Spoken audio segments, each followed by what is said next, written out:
Hello bachcho, let's read this question. So this question says the temperature coefficient of a resistance wire is 0.00125 degree centigrade inwards.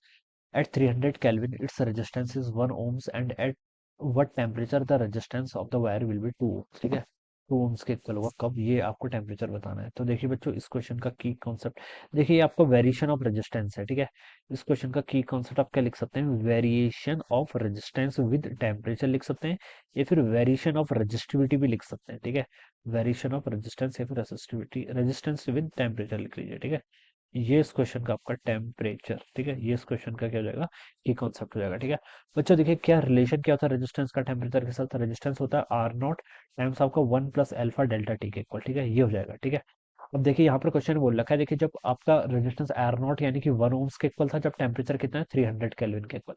जब आप क्या करेंगे, temperature को rise कर दिया, यहाँ पर क्या बोल दिया उससे, मतलब हमसे बोल रहा है कि टेम्परेचर राइज हो गया जिसके कारण आपका रेजिस्टेंस 2 ओम्स के इक्वल हो गया, यानी कि डबल हो गया रेजिस्टेंस। ठीक है, तो बोल रहा है कि उसके लिए कितना रेजिस्टेंस टेम्परेचर इंक्रीज करना पड़ेगा, आपको अल्फा की वैल्यू क्वेश्चन में गिवन कर रखी है। ठीक है, समझ में आया क्या बोल रखा है।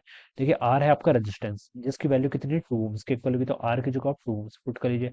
आर नॉट क्या था, इनिशियल रेजिस्टेंस जो कि आपका 1 ओम्स के इक्वल था। ठीक है, 1 ओम्स के इक्वल टाइम्स हो जाएगा आपका 1 + अल्फा। अल्फा की वैल्यू आपको क्वेश्चन में गिवन कर रखी है 0.00125 पर डिग्री सेंटीग्रेड के इक्वल। ठीक है, इंटू आपका क्या दे रखा है यहाँ पर, डेल्टा टी दे रखा है। ठीक है, डेल्टा टी क्या होता है, आपका टेम्परेचर का डिफरेंस। ठीक है, अब देखिए ये वैल्यू दे रखी है। ठीक है, ये सेंटीग्रेड इनवर्स में है। ठीक है, तो ये आपका सेंटीग्रेड में आएगा डेल्टा टी। देखिए डेल्टा टी तो आपका सेंटीग्रेड में बोलो या फिर केल्विन में बोलो एक ही है। जैसे मैं कहना चाह रहा हूँ कि अगर 0 डिग्री सेल्सियस और 25 डिग्री सेल्सियस मैंने दो टेम्परेचर बोले। ठीक है, अब मैं बोलूँ इन दोनों के बीच का डिफरेंस कितना है, तो कितना आएगा 25 डिग्री सेंटीग्रेड। ठीक है, तो डिफरेंस तो आपका 25 है। ठीक है, डिफरेंस कितना गया, 25 के इक्वल आ गया। ठीक है, अगर मैं बोलूँ कि 273 टेम्परेचर है और 298 टेम्परेचर है, इन दोनों का बीच का डिफरेंस कितना है, वो भी तो 25 ही होगा। ठीक है, तो डिफरेंस ऑफ टेम्परेचर यूनिट पर डिपेंड नहीं करता है। ठीक है, वो तो सिंपली मैथमेटिक्स है, डिफरेंस करना है आपको। ठीक है, तो वो आपका चाहे सेल्सियस में हो केल्विन में हो, उससे आपका कोई फर्क नहीं पड़ेगा। ठीक है, तो देखिए यहाँ से हम ओम से ओम्स कैंसिल कर लेंगे, ये 2 = कितना हो गया आपका,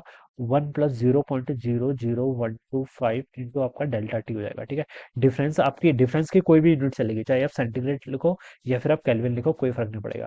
अब यहाँ पर से देखिए ये 1 हो जाएगा, यहाँ पर आएगा तो 2 - 1 1 हो जाएगा, और डिवाइड में 0.00125। ठीक है, ये आपका डेल्टा टी के इक्वल आएगा। ठीक है, और इसको अगर हम फर्दर सॉल्व करें यहाँ से, तो देखिए बच्चों डेल्टा टी की वैल्यू जाएगी 1/0.00125 के इक्वल। ठीक है, तो 800 के इक्वल आ रहा है। तो डिफरेंस ऑफ टेम्परेचर कितना है, 800 केल्विन बोल लो या फिर सेंटीग्रेड बोल लो, कोई फर्क नहीं पड़ेगा। इनिशियली टेम्परेचर कितना था, 300 केल्विन, तो अब इतना राइज करेगा टेम्परेचर, तो 300 + 800। ठीक है, तो जो नया टेम्परेचर होगा टी फाइनल, वो 300 + 800 कितना, 1100 केल्विन के इक्वल हो जाएगा।